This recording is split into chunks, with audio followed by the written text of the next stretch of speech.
संविधान कितना भी अच्छा हो, यदि उसे लागू करने वाले लोग अच्छे नहीं होंगे, कई जगह पर हमारी सीमाएं सिकुड़ रही हैं और चीन जो हमारी सीमा में अंदर आ गई थी, हमें मानसरोवर और कैलाश पर्वत पर जाने के लिए भी वो देश हमें रोकने लगेगा। लद्दाख की वो सीमाएं जो हमारे देश के अंदर थी, क्या हमारी सीमा वहां तक है कि नहीं है? दीपक कुमार, आप देख रहे हैं न्यूज 20 सबसे तेज खबर। लोकसभा संसद में संविधान पर बहस के दौरान समाजवादी पार्टी के राष्ट्रीय अध्यक्ष ने अपने बयान में क्या कुछ कहा, चौंक गए दिग्गज नेता। देखिए पूरी खबर। ऐसी खबरें देखने के लिए चैनल को सब्सक्राइब जरूर करें। देखिए पूरी खबर। माननीय रक्षा मंत्री जी, उन्होंने अपनी बात रखी। अभी कांग्रेस पार्टी की नवनिर्वाचित सांसद, उन्होंने अपनी बात रखी। उसके बाद अध्यक्ष महोदय, मुझे बोलने का मौका मिल रहा है। मैं सबसे पहले लाखों लाख लोग जो भारत देश की आज़ादी में जिन्होंने अपनी जान न्यौछावर कर दी, देश आज़ाद हुआ। आज़ादी के बाद बाबा साहब भीमराव अंबेडकर जी और तमाम हमारे वरिष्ठ लोगों ने इस संविधान को देने का काम किया। मैं उनको याद करने के साथ साथ जो आज 13 तारीख, जिस दिन हम आप सदन में बैठे हैं, एक ऐसी घटना घटी थी, अगर उस समय सुरक्षा कर्मियों ने अपनी सूझबूझ के साथ, बहादुरी और साहस के साथ अगर उन आतंकवादियों को मुकाबला न किया होता, तो हमारे देश के बहुत सारे महत्वपूर्ण नेता जो उस समय सदन में थे, न जाने क्या परिस्थिति बनती। मैं उन बहादुर जिनकी जान गई, उनका याद करता हूं, वहीं श्रद्धांजलि भी देता हूं। मैं इस संविधान की चर्चा पे जहां खड़ा हुआ हूं, मैं बाबा भीमराव अंबेडकर जी, उनको श्रद्धांजलि अर्पित करते हुए, जिन्होंने संविधान को देने का काम किया।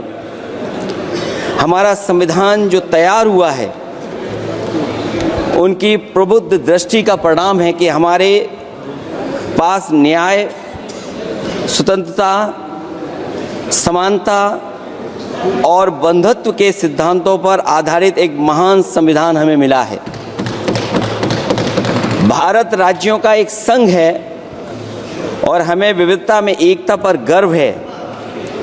ये हमारा संविधान ही है जिसने भाषाई, क्षेत्रीय, धार्मिक और जातीय विविधता वाले हमारे देश को एक साथ रखा है। ये संविधान, डॉक्टर अंबेडकर जी ने कहा था कि संविधान की सफलता इस पर निर्भर करेगी कि हम उसके अनुसार कैसे काम करते हैं। ये देखना है, विधायिका, कार्यपालिका और न्यायपालिका की जिम्मेदारी है कि इस महान देश का शासन हमारे संविधान में निहित उच्च सिद्धांतों के अनुसार चलाया जाए। डॉक्टर अंबेडकर ने कहा था, मैंने तो संविधान निर्माण का दायित्व बहिष्कृत वंचित वर्गों को अधिकार दिलाने के लिया है। ये वही संविधान है जो समय समय पर हमारा रक्षा कवच बनता है। अध्यक्ष महोदय, ये संविधान हमारी ढाल है, संविधान हमारी सुरक्षा है, संविधान हमें समय समय पर शक्ति देता है। संविधान ही देश की 90% शोषित, उपेक्षित, पीड़ित, वंचित जनता के अधिकारों का सच्चा संरक्षक है। ये संविधान ही हमारा बड़ा मददगार है। इसलिए ये हमारे जैसे लोग और देश के कमज़ोर लोगों के लिए और खासकर पीढ़ी के लिए संविधान की रक्षा जन्म मरण का विषय है। संविधान ही लोकतंत्र की प्राणवायु है और जहां बाबा साहब भीमराव अम्बेडकर जी ने इतना शानदार अच्छा संविधान दिया, वहीं डॉक्टर अम्बेडकर ने स्पष्ट कहा था, जो हमारे माननीय मंत्री जी ने भी सत्ता पक्ष से वो बात रखी और कहा था, संविधान कितना भी अच्छा हो, यदि उसे लागू करने वाले लोग अच्छे नहीं होंगे तो परिणाम अच्छे नहीं निकलेंगे। इसलिए अध्यक्ष महोदय, इस संविधान पर लगभग 75 वर्ष में के बाद भारत की संसद में फिर चर्चा हो रही है। मैं कई महत्वपूर्ण बिंदुओं पर अपनी बात को रखना चाहूँगा। अध्यक्ष महोदय, हमारे संविधान की प्रस्तावना संविधान का निचोड़ है। सरकार के उद्देश्यों और लक्ष्यों को स्पष्ट उल्लेख है प्रस्तावना में। मैं प्रारंभ करता हूं संपूर्ण प्रभुत्व संपन्न समाजवादी धर्मप्रिय लोकतांत्रिक गणराज्य से। आज अध्यक्ष जी, सीमाओं की रक्षा करना संप्रभु का प्रथम कर्तव्य है। और अध्यक्ष महोदय, जिस देश की सीमाओं की सुरक्षा में जहां पर समय समय पर सेंध लगती हो, और हमारे माननीय मंत्री जी बेहतर जानते होंगे कि कई जगह पर हमारी सीमाएं सिकुड़ रही हैं। हमारे संसदीय मंत्री राज्य अरुणाचल प्रदेश में चीन के बिल्कुल बगल में रहते हैं। अध्यक्ष महोदय ये जानते होंगे कि हमारे पड़ोस में कितने गांव बस गए हैं, न जाने कितना वहां पर गांव की तरह घर बसा दिए गए हैं। लद्दाख की तरफ अभी दोनों देशों की सेनाएं पीछे हटी हैं। हम अपनी सीमा में ही पीछे हटे हैं, और चीन जो हमारी सीमा में अंदर आ गई थी, वो हमारी सीमाओं से ही आंशिक रूप से पीछे हटी है। और अध्यक्ष महोदय, उस सीमा के पास एक रिजांगला मेमोरियल बना था। हमारे सरकार के लोग ये जानते होंगे कि जिस समय ये बात उठी लद्दाख को लेकर के, उस रिजांगला के मेमोरियल को तोड़ दिया गया। आज वो रिजांगला मेमोरियल वहां नहीं है। और उस लड़ाई के लिए अध्यक्ष महोदय, हमारी फौज के लिए कहा गया था कि हमारी वो बहादुर फौज है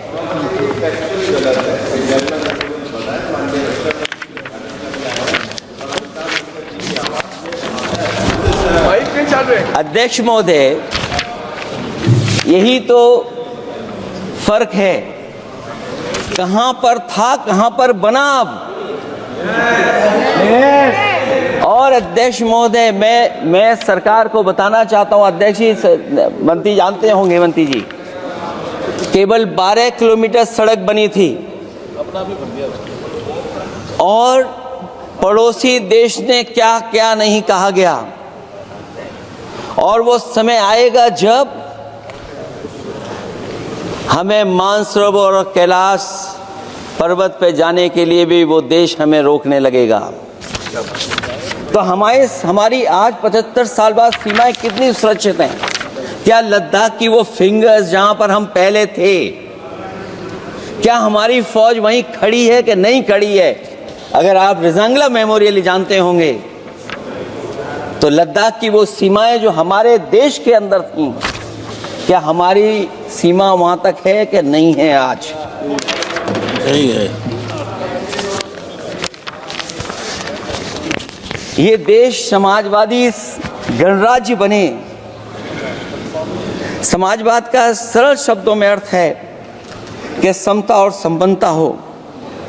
लेकिन देश में अध्यक्ष महोदय 2014 के बाद विषमता जिस तेजी के साथ बढ़ी है उसकी कल्पना भी नहीं की जा सकती है। 140 करोड़ में से 82 करोड़ सरकारी अन्न पर जिंदा हैं। अध्यक्ष महोदय, जो देश को ये कहते हो कि हम दुनिया की सबसे तेज रफ्तार पे चलने वाली अर्थव्यवस्था बनने जा रहे हैं, 3 पर पहुंच गए और ऊपर जाएंगे। मैं सरकार से कहना चाहता हूं कि जब 82 करोड़ सरकारी अन्न पर जिंदा हैं और दूसरी तरफ देश की संपूर्ण संपत्ति के 2/3 हिस्से पर कुछ परिवारों का कब्जा है, अगर सरकार में ये बहादुरी और हिम्मत है तो इस 60% गरीबी के रेखा से नीचे रहने वाले लोगों की पर कैपिटा इनकम क्या है?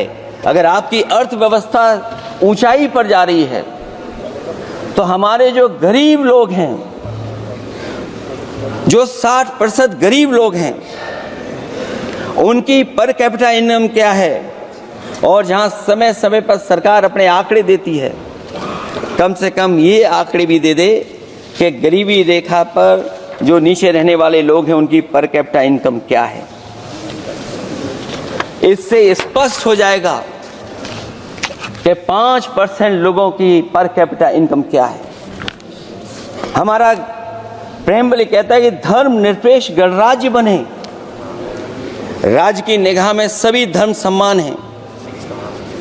हमारा सेकुलरिज्म हमें रिलीजियस इक्वलिटी का रास्ता दिखाता है, यही ना अर्थ इसका है। क्या इस पर सरकार अमल कर रही है?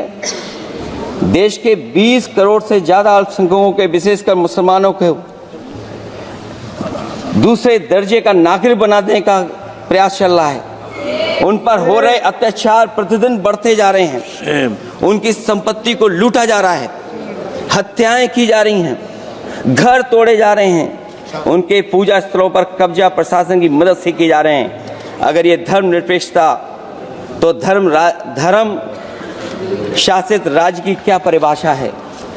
और हाल ही में हम लोगों ने अध्यक्ष महोदय उदाहरण देखा है कि किस तरीके से उत्तर प्रदेश में कई महत्वपूर्ण जगह पर इस तरह की घटनाएं जानबूझ करके की गई। मुझे याद है उस समय, जिस समय उत्तर प्रदेश का इलेक्शन चल रहा था, बहुत से लोगों को वोट डालने का अधिकार जिनको था, उनको अधिकार से रोका गया और जो लोग वोट डालने जा रहे थे उन्हें डराया धमकाया जा रहा था। ऐसे इंतजाम किए गए थे कि ये वोट डालने के लिए वोट बूथ तक न पहुंच पाए। वो तस्वीरें अध्यक्ष महोदय न केवल हम लोगों ने देखी, बल्कि पूरे देश और दुनिया ने देखी होंगी कि किस तरीके से उत्तर प्रदेश की सरकार के प्रशासन के इशारे पर एक पुलिस के अधिकारी ने महिलाओं को वोट से डालने से रोका और रिवॉल्वर दिखा करके कहा कि वोट डालने नहीं जाओगे। मैं उन बहादुर महिलाओं को बधाई देना चाहता हूं कि उन्होंने परवाह नहीं की और उन्होंने कहा कि इससे कुछ जान जाने वाली नहीं, अगर जान भी जाएगी तो हम वोट डाल करके आएंगे। क्या यही लोकतांत्रिक गणराज्य है? सच्चे लोकतंत्र में जनता श्रद्धापूर्वक मतदान के माध्यम से अपनी सरकार चुनती है। क्या हम सही अर्थों में लोकतांत्रिक व्यवस्था में जी रहे हैं, जहां सरकार मशीन और सरकारी मशीनरी के जरिए जहां चाहे अपनी सरकार बना लेती है, जनता के मत का कोई अर्थ नहीं रखे हैं, वह लोकतंत्र नहीं कहा जा सकता है। यह व्यवस्था जब तेजी से लोकतंत्र में तानाशाही की तरफ बढ़ रही है, हिटलर ने भी तो जनता द्वारा चुने जाने के बाद संविधान में संशोधन करके तानाशाही कायम कर दी थी। हमारी सरकार भी उसी के समांतर चलने का प्रयास कर रही है। प्रस्तावना में अध्यक्ष महोदय सामाजिक, आर्थिक और राजनीतिक न्याय दिलाने की बात है। अध्यक्ष महोदय, मैं जब सरकार की तरफ से माननीय मंत्री जी को सुन रहा था, उन्होंने जाति जनगणना को लेकर के कहा कि जाति जनगणना कराना चाहें तो करा लें। हम लोग तो उस पक्ष के धर लोग हैं, अगर आप करा सकते हैं तो आप कराइए। नहीं अध्यक्ष महोदय, जब कभी भी हम लोगों को मौका मिलेगा तो जाति जनगणना कराने का काम हम लोग करेंगे। सामाजिक न्याय समाज के अनुसूचित जाति, अनुसूचित जनजाति और अन्य पिछड़े वर्गों को न्याय दिलाने का बड़ा असर आरक्षण था, उसे समाप्त कर दिया गया है। आउटसोर्सिंग और कॉन्ट्रैक्ट बेसिस पर थोड़ी बहुत नौकरियां जो दी जा रही हैं, उनमें दलितों और पिछड़ों का कोई आरक्षण नहीं है। शिक्षण संस्थाओं और विश्वविद्यालय में प्रोफेसर्स और वाइस चांसलर के चयन के समय इनके आगे लिख दिया जाता है, एक नया शब्द का इजाद हुआ, NFS, नॉट फाउंड सुटेबल। सरकारी उपक्रम भेज दिए, प्राइवेट उपक्रमों में कोई आरक्षण नहीं है। अध्यक्ष महोदय, शिक्षा मंत्री जी सूची जारी करें, और अगर ये बात कहीं भी गलत है तो शिक्षा मंत्री जी सूची जारी कर दें। देश के सभी केंद्रीय विश्वविद्यालयों के वाइस चांसलर की ओर प्रोफेसर्स की एक, मैं तो कहूंगा अध्यक्ष महोदय कि शिक्षा मंत्री जी अगर ये सूची जारी कर दें कि जितनी भी सेंट्रल यूनिवर्सिटीज हैं और उनके माध्यम से जितने भी प्रोफेसर्स का अपॉइंटमेंट हुआ है, सब बात साफ हो जाएगी। आप केवल देश के 10% लोगों को ही ख्याल रख रहे हैं, बाकी 90% लोगों का आप ख्याल नहीं रख पा रहे हैं। और जाति जनगणना कभी जाति में भेदभाव नहीं बढ़ाएगा अध्यक्ष महोदय। जाति जनगणना जातियों के बीच दूरियां कम करेगा और तमाम हमारे ऐसे समाज के लोग जिनको न्याय नहीं मिला, जिनको अधिकार नहीं मिला है, अध्यक्ष महोदय कम से कम जाति जनगणना के बाद उन्हें अधिकार और सम्मान दिलाने का काम भी हो सकेगा। इसलिए हम इसके पक्ष में हैं। आर्थिक न्याय के बगैर न सामाजिक न्याय मिल सकता है और न राजनीतिक न्याय मिल सकता है। गरीबी का नाजायज लाभ उठाकर धन्ना सेठों की सरकार चुनाव में पैसा बांटकर राजनीतिक न्याय का भी अपहरण कर लेती है। कर्ज में डूबी बड़ी आबादी महाजन के दबाव में अपनी इच्छा के खिलाफ वोट देने को विवश हो जाती है। चुनाव में सत्ताधारी दलों द्वारा पैसे की भरमार के चलते कोई सामान्य कार्यकर्ता चुनाव नहीं लड़ पा रहा है। बड़े पैमाने पर धनवान चुनकर आ जाते हैं। पैसे के बल पर जब तक आर्थिक विषमता समाप्त नहीं होती, लोगों को राजनीतिक न्याय मिल नहीं सकेगा। प्रस्तावों में आगे जो लक्ष्य है, विचार, व्यक्ति, विश्वास, पंथ और उपासना की स्वतंत्रता, अन्याय के खिलाफ विचार व्यक्त करने पर जेल, व्यक्ति की स्वतंत्रता का अर्थ है देशद्रोह। अगर भाजपा के मत के नहीं हैं, दूसरे धर्म के हैं तो प्रताड़ना के हकदार हैं। और अब तो उपासना करने पर भी दिक्कत है, क्योंकि हर मस्जिद के नीचे मंदिर खोजने वाले तत्व इस देश को शांति से रखना ही नहीं चाहते हैं।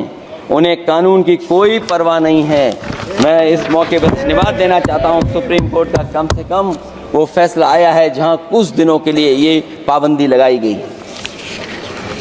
व्यक्तियों की गरिमा और देश की एकता और अखंडता को सुनिश्चित करने वाली बंधुता, ये विभाजनकारी नीतियां संविधान की प्रस्तावना के उस उद्देश्य से जरा भी मेल नहीं खाती है।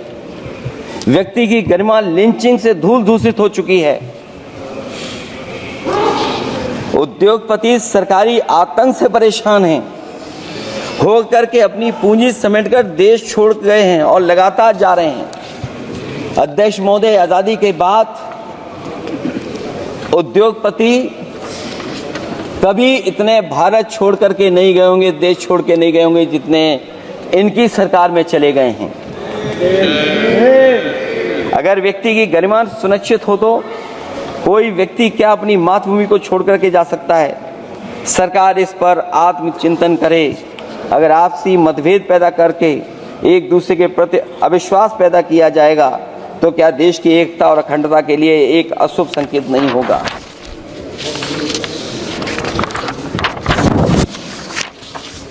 अध्यक्ष महोदय,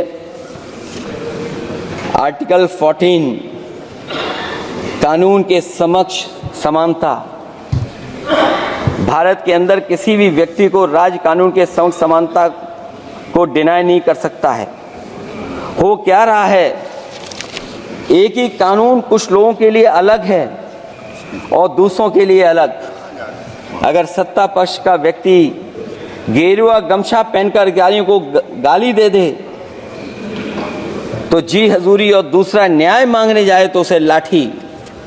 क्या ये अनुच्छेद 14 का अनुपालन हो रहा है? अध्यक्ष महोदय, किसी भी व्यक्ति को उसके जीवन और दैहिक स्वतंत्रता से कानून सम्मत प्रक्रिया के बगैर वंचित नहीं किया जा सकता। ये सबसे महत्वपूर्ण मौलिक अधिकार है, लेकिन सबसे ज़्यादा इसी का दुरुपयोग हो रहा है।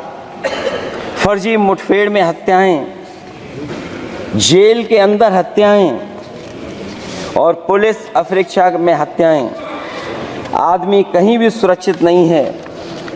ईडी का तो ऐसा कानून बना दिया गया है कि बिना एफआईआर, बिना नोटिस किसी को भी बंद कर दो। लोकतंत्र फासिज्म में बदल रहा है। और अध्यक्ष महोदय, क्योंकि उत्तर प्रदेश की चर्चा सत्ता पक्ष से भी हुई, जो हालात उत्तर प्रदेश में हैं,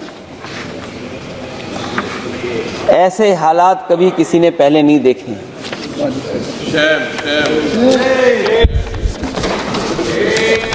जहां पर कानून की समय समय पर धज्जियां उठ रही हैं। और अध्यक्ष महोदय, केवल एक घटना नहीं मैं कहना चाहता हूं, ऐसी तमाम घटनाएं हैं जिनके बारे में मैं कह सकता हूं। आज़ादी के बाद अगर हम 75वें वर्ष में इस बात पर चर्चा करें संविधान पर, और आए दिन लोगों को न्याय मांगने के लिए आत्मदाह करना पड़े, तहसील हो वहां पे आत्मदाह, जिलाधिकारी हो वहां पे आत्मदाह, न्याय मांगने के लिए अगर मुख्यमंत्री आवास में जाना पड़े वहां पे आत्मदाह। सोचिए हम किस दिशा में जा रहे हैं। और अध्यक्ष महोदय, किसने नहीं देखा कि टीवी पे चलते हुए लोगों की जान ले ली गई? लाइव देखा है सबने। ये कहां का न्याय है?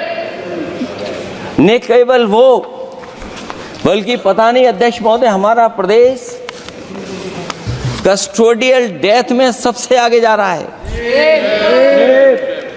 महिलाओं के उत्पीड़न में सबसे आगे जा रहा है। ये मैं नहीं कह रहा हूं, अध्यक्ष महोदय, ये सरकार के आंकड़े बता रहे हैं। और न केवल इन चीजों में आगे जा रहा है, बल्कि आजकल जो नए जमाने का डिजिटल इंडिया है, अगर साइबर अपराधों में सबसे आगे कोई प्रदेश दिखाई दे रहा है तो वो उत्तर प्रदेश दिखाई दे रहा है। ये अलग बात है अध्यक्ष महोदय कि कभी कभी जो डबल इंजन की सरकार चलने वाले जो दावा करते थे, पहले इंजन टकराते थे, अब तो डब्बे भी टकराने लगे हैं। Double engine single driver. और होड़ लगी हुई है कि कभी किसी ने दिल्ली का रास्ता किसी माध्यम से अपनाया था, उसी रास्ते पे चल करके आगे बढ़ना चाहते हैं। इससे खराब इस लोकतंत्र में और क्या हो सकता है? जिन लोगों ने ये कहा हो कि हम नौकरियां दे देंगे, आज नौकरियां कहां हैं? रोजगार कहां हैं? और अध्यक्ष महोदय, अगर वादा किया जाए नौकरी और रोजगार का, इन्वेस्टमेंट का, और सपने बड़े दिखाए जाएं, ये बात मैं इसलिए कह रहा हूं कि माननीय मंत्री जी भी उसी प्रदेश से आते हैं, प्रधानमंत्री जी भी उसी प्रदेश से आते हैं। आज कई मायनों में, कई आंकड़ों में उत्तर प्रदेश पीछे दिखाई दे रहा है। जहां रोजगार के सवाल पर जो सरकारी नौकरियां इसलिए नहीं क्योंकि आरक्षण न देना पड़ जाए, इसे सरकारी नौकरियां नहीं हैं। आए दिन पेपर आउट, पेपर लीक, न केवल पेपर लीक है बल्कि जानबूझ करके पेपर लीक कराया जाता है जिससे कि परीक्षा रद्द की जा सके। और जो अग्निवीर वाला सवाल था वो आज भी वैसा ही का वैसा है। हम लोग अग्निवीर वाली व्यवस्था कभी स्वीकार नहीं कर सकते हैं। जो पहले भर्ती जैसी होती थी अध्यक्ष महोदय, अगर वैसी ही भर्ती होगी तो हमारी सीमाएं और सुरक्षित होंगी, हमारे और नौजवान जाकर के देश की असली पक्की वर्दी पहनने का काम करेंगे। ये अध्यक्ष महोदय कैसी चर्चा संविधान की जो है बिना प्रधान की।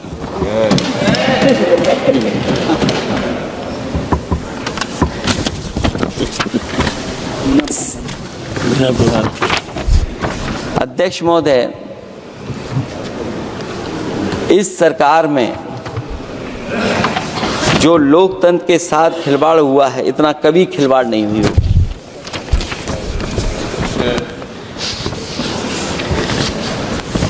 संविधान को परतंत्र बनाकर जो लोग राज करना चाहते हैं, उनके लिए आज़ादी का अमृतकाल सिर्फ एक जुमला है।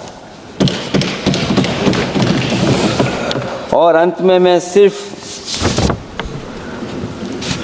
एक ही बात कहना चाहता हूं कि संविधान बचेगा तो न्याय बचेगा, और न्याय बचेगा तभी सबको बराबर मान सम्मान, सबको बराबर मौके मिलेंगे, भेदभाव भी मिटेगा। और भेदभाव का भाव भी इसलिए आज फिर से संविधान को बचाने के लिए एक और करो या मरो आंदोलन की ज़रूरत है। इसलिए अध्यक्ष महोदय, हम आपको भरोसा दिलाते हैं, पिछले चुनाव में भी बहुत सारे सत्ता पक्ष के माननीय लोग ये कहते थे कि हमें इतनी सीटें मिल जाएंगी तो हम संविधान बदल देंगे। अध्यक्ष महोदय, मैं आपके माध्यम से जनता का धन्यवाद देना चाहता हूं कि उन्होंने 400 पार के नारे को गिरा दिया और विपक्ष को इतनी ताकत दे दी कि इनकी जो सपना था संविधान बदलने को, उस सपने को तोड़ने का काम किया। अध्यक्ष महोदय, बहुत सारे साथी इधर के ही उधर हैं,